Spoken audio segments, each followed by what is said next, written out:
When a reading slump strikes, it's absolute misery for readers. And the thing is, it affects everyone, even the most dedicated and diligent readers. But don't worry, today I'm sharing everything you need to know about reading slumps, from what they are to why they happen, and most importantly, how you can overcome them. Now, let's start with what a reading slump is. Now, this is an absolute dreaded phase, it's misery, but it's the state when no book is able to hold your attention. Even the idea of reading feels exhausting. And again, I want to reinforce that this is completely normal. So if you're in a reading slump right now, the first thing you need to know is that you're not alone. Now, why do reading slumps happen? There's so many different reasons you might be in a slump. Now, the most common reason is life changes. You might be starting a new job or dealing with a personal challenge. Whatever it might be that can drain your energy, sometimes it's just reading burnout from trying too hard to stick to those rigid goals. Other times, it's just the book themselves. Maybe they're not resonating with you. And let's be honest, there's also excessive screen time and social media, and none of those things help either. Now, if you're in a reading slump and you want to break free from that and fall in love with reading again, I'm going to share some tips that might help you. So, tip one, I highly recommend you take a break from reading. I know if you really want to be reading right now, sometimes taking a break is the answer. It's the best way to possibly rekindle your love for books, and that's just by stepping away from them for a while. Use this time to recharge and explore other hobbies, right? Anything that is slow and relaxing, because I feel sometimes by doing that, absence will make the heart grow fonder. So that's an option. So personally, I like to do puzzles, like jigsaw puzzles. That's a big thing for me. It's a great way for my brain to go on a vacation, and it's really fun. If you like painting or crafting or baking or any hobbies of yours, now is a great time to explore that. Now, if you're adamant about reading a book, I highly recommend revisiting a book that you've read and loved before. Because here's the thing, I find that when I reread books, it feels more like catching up with friends or family. So in my case, I'll go read some pages of Rebecca by Daphne du Maurier, Mrs. Palfrey at the Claremont by Elizabeth Taylor, Far from the Madding Crowd, Thomas Hardy, 84 Charing Cross Road by Helen Hunt, The Body in a Library by Agatha Christie. There are just so many familiar stories. Ooh, Little Women, my gosh, that one feels like revisiting family. But these characters and sometimes these familiar stories can bring back the joy of reading in your life. Maybe consider a childhood favorite. I personally loved The Secret Garden when I was little. I also love A Little Princess. And you can also consider revisiting childhood favorites. I think those can do the trick as well. So maybe it's Alice in Wonderland or The Secret Garden or something.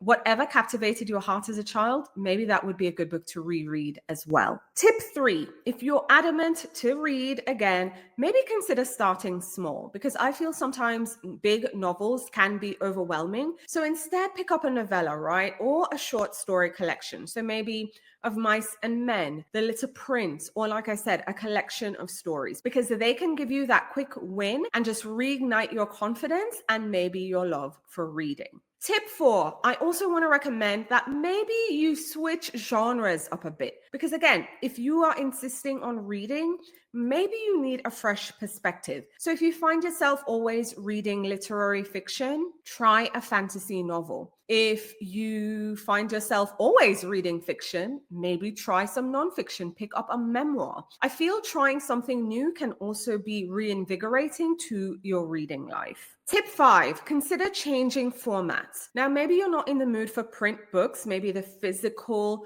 book feels a bit cumbersome to you. Try an audiobook or an ebook. Now, I think audiobooks are great because you can listen to them while you're multitasking. So they'll allow you to enjoy a story while walking, cleaning, doing those jigsaw puzzles, baking, or something else. Tip six, if you're insisting on reading, consider creating a cozy reading environment. Now, transform your space into something cozy and more of like a reading retreat if possible. So here's my thing. If you don't have a dedicated reading nook, I want to start with you first. Maybe consider cleaning up your space. Sometimes I find when my space is cluttered, my mind is also cluttered, and then I can't focus on reading. So if I'm reading in my bedroom, say you don't have a dedicated space, carve out a space in your bedroom. First of all, clean up your bedroom, put everything where it needs to be. If you're in your living room, clean up your living room, put everything where it needs to be.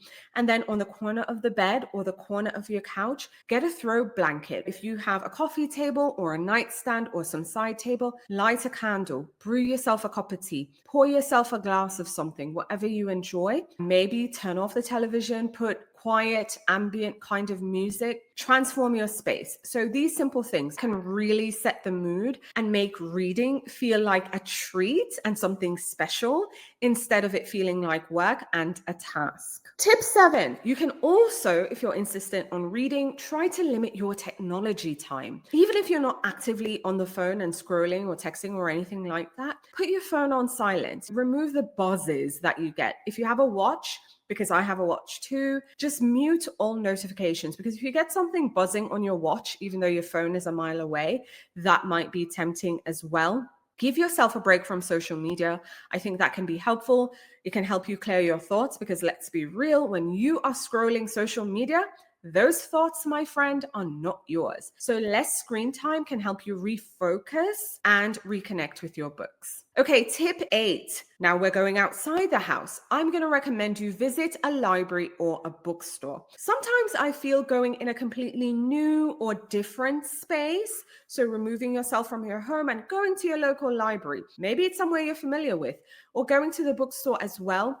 I think that can reignite your interest. Sometimes simply being surrounded by books, being around book-loving people, having a librarian or a bookseller that you can talk to about what you're going through. I mean, you can tell them, hey, I'm in a reading slump. This was a book I read last that I really enjoyed. I'm feeling for something different. They can help you and recommend stuff for you. Also, if you don't feel comfortable asking for help, browse the shelves. Maybe discover something new or favorites from the booksellers or the librarians. They often have those books on display. And again, I highly recommend chatting with these people. They want to talk books with you.